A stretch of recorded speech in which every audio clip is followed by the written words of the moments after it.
বিশ্ব ক্রিকেটের সব রকম আপডেট পাওয়ার জন্য আমাদের চ্যানেলটিকে আজই সাবস্ক্রাইব করে রাখুন।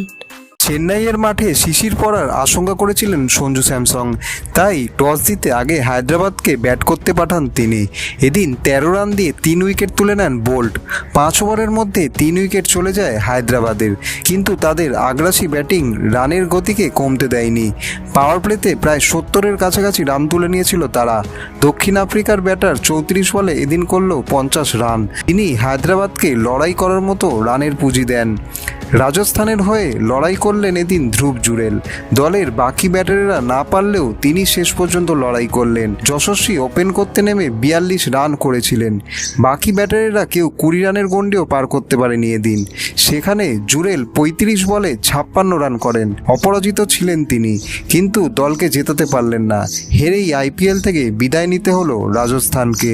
ভিডিওটি ভালো লেগে থাকলে বাংলার ক্রিকেট চ্যানেলটিকে অবশ্যই সাবস্ক্রাইব করে দিন।